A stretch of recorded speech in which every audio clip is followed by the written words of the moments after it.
Hi guys, Figure-Boi here, and Happy New Year to you all. 2020, we're in the next decade, guys. Woo! Yes, guys. Ooh, in the next decade. Right, so, I thought I'd start doing film reviews on the channel because I haven't really got any pops to review at the minute because there's no pops available right now that I need. I mean, the new Fantastic Four is out, I think, soon enough here. So I will definitely be picking those up, especially Invisible Woman, assuming that I can actually see her. So, yeah. So here we are, Fast Times at Ridgemont High, and you're probably wondering, why am I reviewing this film, which you probably haven't even heard of? Well, I happen to really like this film. It's probably one of the best films I've ever seen. Not in my top 10, possibly in my top 20. If I were to rewatch this, I'd probably like this a lot more.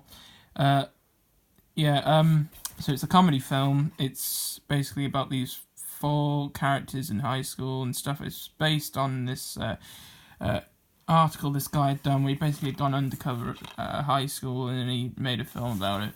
But I don't know how. I don't think it's like a true story necessarily, but obviously based on his experiences, I guess.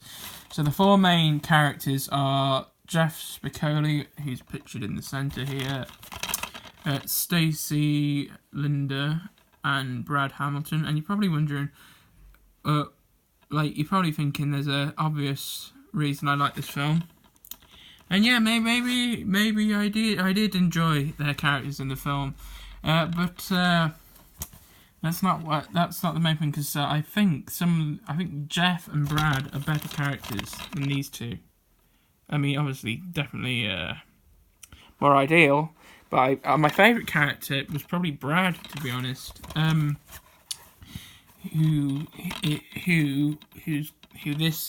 This character here is supposed to be his younger sister, I'm guessing. And Brad's supposed to be like the popular guy and the cool guy that everyone likes, and then obviously he breaks up with his girlfriend who practically dumps him, even though he was planning on dumping her, funny enough. And Jeff is basically like the surfer dude, and these two characters are your stereotypical high school girls, I guess. I mean, I like these high school comedies because I'm a sad, lonely bastard who really wants to be in a relationship with somebody.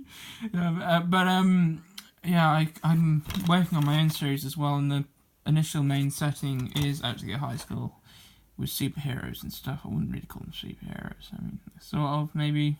More so people with powers. Anyway, that's not the point. This is a review of Fast Times at Ridgemont High. So, which I'm thinking of doing as a comic again. I wonder why. Right, so, so for Jeff's character, he is basically the slacker who's basically not coming late to lessons and stuff with this teacher called Mr. Hand, who's really serious and stuff, and the other things he does in the film, he basically steals some guy's car, crashes it. The guy gets really angry, and obviously they blame it on this other sports team who this guy was playing against, and the guy whose car was destroyed basically batters the whole team by himself, as in a game. He didn't actually go literally beat them all up individually. He basically wins the game all by himself. So that's pretty funny. And another thing he does, let me think if I can recall. He orders a pizza in lesson. That's funny. And another thing, the other thing at the end where his story collides with Brad Hamilton, which he helped stop store robbery, basically. Yeah.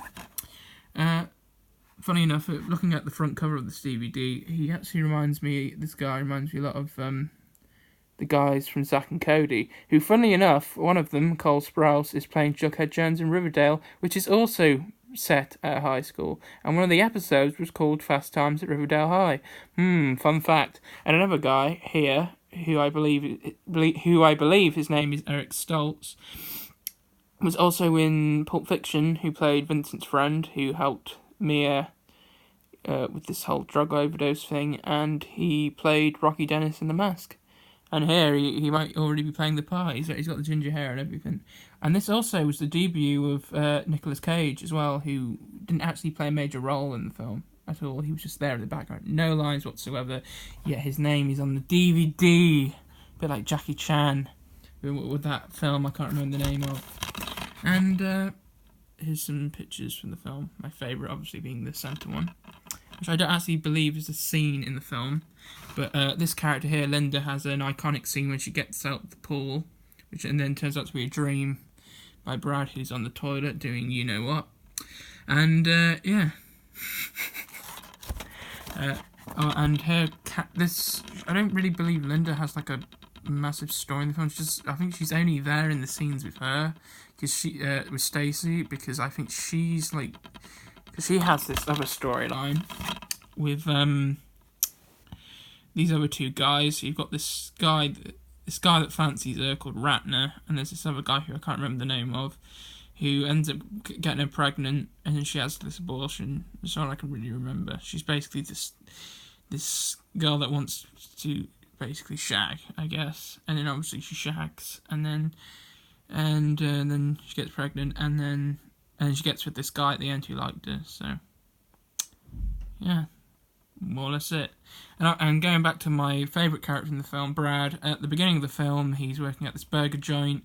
Basically gets the sack after he says he's going to beat this, after this guy wants this, he wants to be refunded for his breakfast, even though he's eaten most of it. And it's like this 100% refund if you didn't enjoy the meal. And then obviously this guy is like, really pissing him off, so he basically says, I'm gonna kick 100% of your ass. I play the scene over and over again. It's just, I mean, just his voice is it's just there's something about, not gay, but I'm just saying, I really love his character, just by the way he speaks. It's just, he could say anything and it'd just be really cool.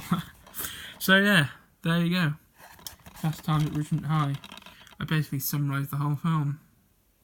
Take with it what you want, but I think the opening especially is great. The music, just the beat of that drum with the old Universal,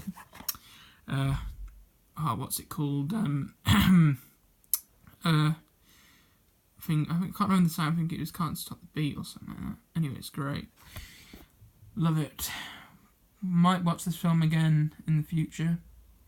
One thing I don't like about this film is that we don't get enough. I feel as though we need an extra hour of these two, but other than that, pretty good. And the DVD cover actually looks like someone out of a media class.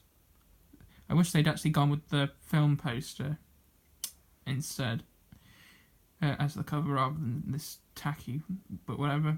It's actually, I bought this off Amazon because I couldn't find this in HMV. So there.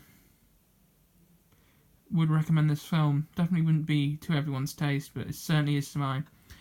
Thank you for watching, and if you enjoyed this review, I'll do some more. And recommend any films that you might want me to review. I'm sure I've got it on the DVD shelf. Bye!